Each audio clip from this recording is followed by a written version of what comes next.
I'm Shane Ramey. You're listening to That Sober Guy podcast. And today we're talking about how alcohol sales are dropping. And we're also going to talk about what that really means. So we're living in a world where vodka brands might get liquidated, believe it or not. Came across a couple articles on this. We'll put those at the bottom of the show notes just for reference there. But beer demand is shrinking. And the most interesting man in the world gets resurrected like a sort of a boozy Batman, because apparently that's what you do when no one's buying your beer anymore. The alcohol industry, once the untouchable pillar of celebration, and in some instances, it's still there, but it's changing. Now it kind of feels like a blockbuster or a Hollywood video. It's slowly losing momentum. And it's still there, obviously. It's still gigantic, obviously. But it feels like maybe the glory days are being quietly put to the back, put behind us. We'll see as things continue to evolve and to go on. Here's the funniest part. People keep talking about moderation. And you've heard me talk about this in the last couple of episodes lately. But moderation, what does that even mean? And as if the thing of moderation itself, everyone suddenly doesn't want to buy it now because it's connected to their own ambiguous relationship with alcohol. We're just going to moderate. So let's take a look at that. Let's unpack this. Let's see what that even means. And alcohol giants facing bankruptcy. Let's start there.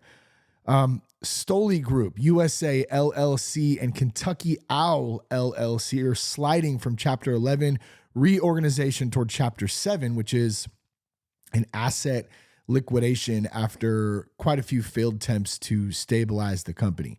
So what does that mean? That means inventories could be sold off to repay the debts. And that's a very, very rare move for alcohol brands that used to be seen as pretty much recession proof. And I'll even bring the point up on the recession proof thing. Do you remember during COVID? If you think back during COVID, you had businesses closed down. You had salons, barbershops closed down. You had small businesses closed down. You had all types of businesses affected and closed down that you weren't allowed to go in, except some of the big box stores.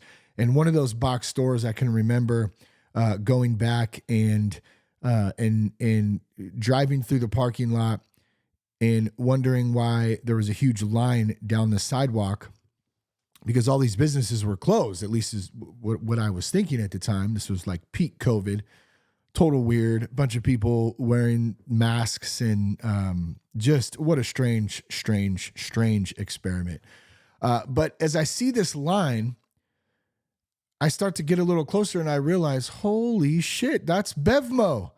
So you can see, so there's a line down because, it's recession proof. It's alcohol. Those were open still. Those stores were considered a necessity. People needed to numb out and get intoxicated to deal. And I'm not judging. I 100% get it. I'm not advocating for it. I get it though. What a crazy time. And so I think that point rings true in that example itself, that this industry was really considered recession proof. And as we start to see this change, you hear things like bankruptcy, right? Like when I mentioned, they're filing, they're sliding from Chapter 11, they're reorganizing toward Chapter 7. And you hear that and you think that's like a tech startup or like different types of business. That's not like alcohol or vodka brands.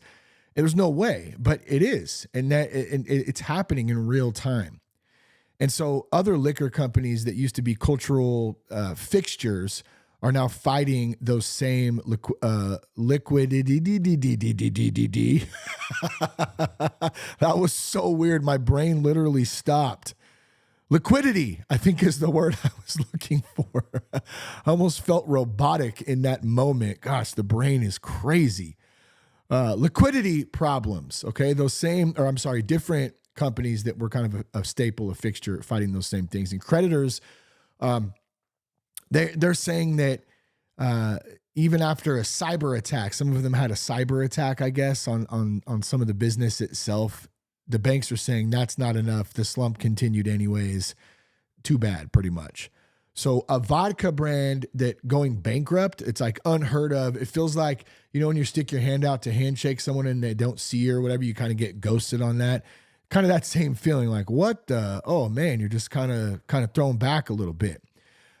If people are buying fewer bottles of alcohol, drinks, whatever you want to call it, what does that say about the demand for cultural numbing? What does that say? Are we seeing a shift? Because it seems like it. It seems like we're seeing a shift. People will drink to forget. They'll drink to numb out. They'll drink to have a manufactured fun. They'll drink to escape. They'll drink to party. They'll drink because they want to get drunk. But they'll stop buying when it costs too much and it doesn't feel worth it anymore.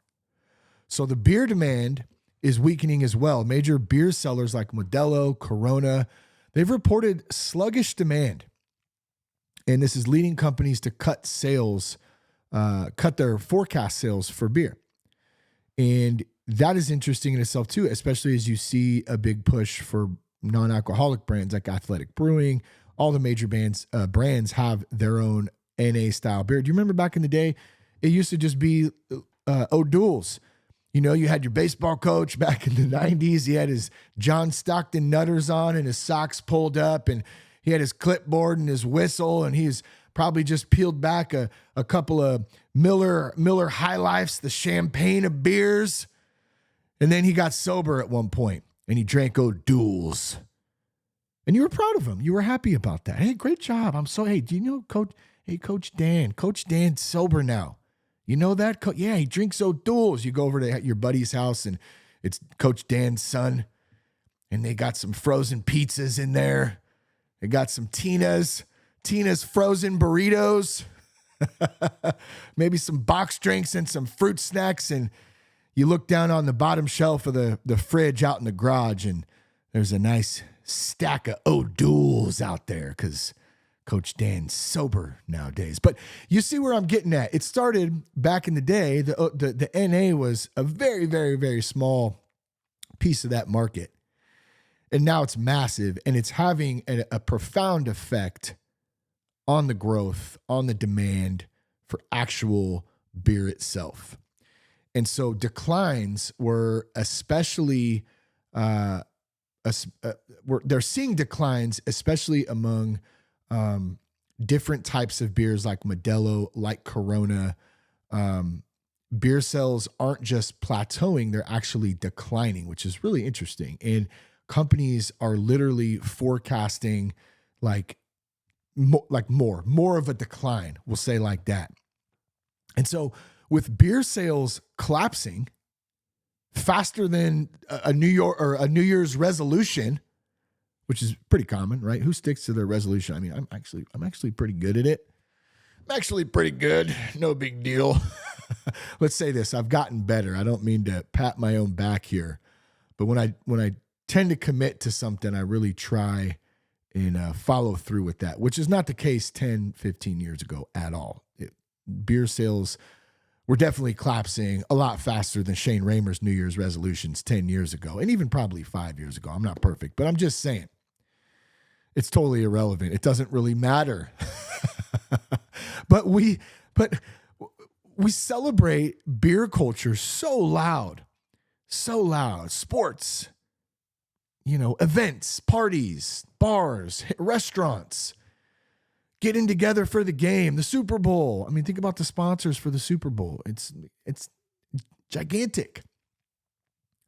But even as people are on the decline of buying it, it's still celebrating. Maybe they're just trying to prop it up. But weakening beer demand, what does that say? It says that there's shifts in consumption. Consumers are thinking about what they're buying, what they're spending their money on. A lot of people are broke right now. A lot of people are struggling, living check to check. Been there many times. It's rough. People don't have a savings. They're coming out of pocket a lot more than they were just a couple of years ago. with inflation and all the expenses, especially if you have a family, you have kids. So people are being forced to think about what they're spending their money on. And the marketing comes back even harder, I think, in the industry itself, the beer marketing, because those sales are down. You're starting to see that as well. The classic campaigns, remember Dos Equis, right? That was a big one. The most interesting man in the world. Did I say that? I don't know. That was a weird accent that I tried. It didn't work, but I gave it my best effort. But they're being revived. The most interesting man in the world's being revived to conjure up some more beer sales, even through the industry slump. So what does that say? Dos Equis is bringing back the iconic spokesperson after nearly almost a decade. And I guess what they would be banking on there is that nostalgia. You know, maybe that nostalgia comes back and it works on that, you know, age group or that generation who loved the Dos Equis guy. I was never a Dos Equis guy myself. I mean, I've seen the commercials plenty of times. They're funny. Some of them are pretty funny, actually. They're old. That doesn't do, you know, that wouldn't do it for me if I was still drinking, I don't think. But nothing says we're desperate. We're really desperate. Like reviving a character half of Gen Z knows only for memes. That's probably the only place they've ever seen it. They go, what is it? Oh, that's actually real? Wow. But the nostalgia marketing, because the present isn't selling like it used to. And maybe that's because people are choosing to be present. They want to be present. They want to be in the moment. They don't want to feel like crap. They want to feel out crap. And they want to feel like crap. And brands are selling that nostalgia because we've run out of fresh reasons to drink. The cultural shift is happening, like I said, in real time. So what these industry shifts actually reveal about the alcohol culture is not just the business side of it. It's not just the business side. That's one focus of it. But the declining demand doesn't just hit profits. It really signals a changing consumer psychology. And people are starting to recognize people might be drinking differently, not as much. It's less of a habit. There's more moderation talk. Drink moderately. What is moderation? Still don't know. It's not clearly defined, but drink responsibly. What is drink? Okay, we already went over this last week, the week before. I'll stop. But they're having alternative drinks as well. They're becoming more health conscious. So like I said earlier, you got that big push for NA beers if still people, or any drinks at that, NA wine, NA, non-alcoholic, by the way, if anyone's NA, what's that? Non-alcoholic drinks, even non-alcoholic tequila, I heard has came out, or it's been out for a while, but whiskey. I mean, they have all kinds of different NA drinks, or you can just do what I do.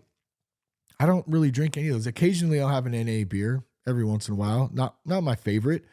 If we're out or something, I might have one. But most of the time, my go-to NA drink is just soda water, Pellegrino, some Kirkland. Get the case of Kirkland at Costco and a couple jugs of cranberry juice and a lime. Boom. You got yourself a nice little drink there. Refreshing, great in the summertime. Or I drink coffee or I drink water. And I drink the occasional Coke Zero. That is what people are changing things up. They're switching it up. And you're starting to see the shift. The industry reacts to that with nostalgia and liquidation of their companies. But culture reacts with the quiet kind of reevaluation because it's happening in real time. So maybe the problem wasn't, you know, the shop talk or the bar talk at the bar, shop talk. That was funny. But maybe it was the hangover that followed. Maybe people are tired of that shit. I'm not doing this. I'm tired of waking up feeling like this. Because when even beer companies panic, you know, society's, you know, something's changing. Something is shifting. Something is happening here.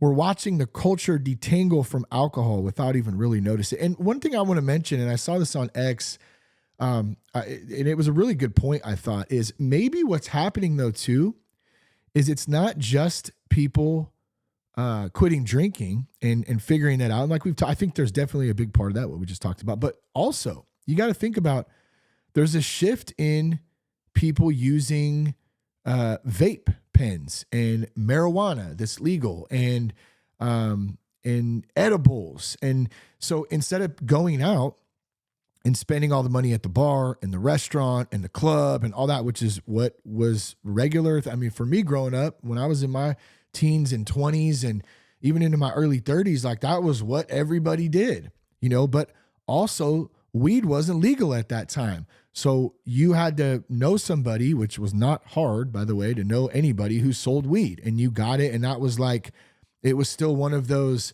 kind of off in the shadows type of thing, except in California it wasn't. I mean, gosh, that California had the best weed out there. And beside the point, once it became legal and started to become more common, you're seeing this huge shift. Maybe people are shifting more in that direction when they want to escape or have something to help them have fun or whatever that looks like for them. It's different than alcohol. And so that's probably why too, you see a huge attack on the marijuana industry. I would be willing to bet money. I'm just speculating here, so just want to be clear on that. I'm not saying anything that I don't know this, but I would think that there's probably some big money behind trying to stop some of that industry, and it may be put up by the alcohol companies. Who knows? Because they see that it's impeding on their business. People aren't just rejecting though alcohol. They're not just rejecting the fact of going out and drinking and spending their money on that.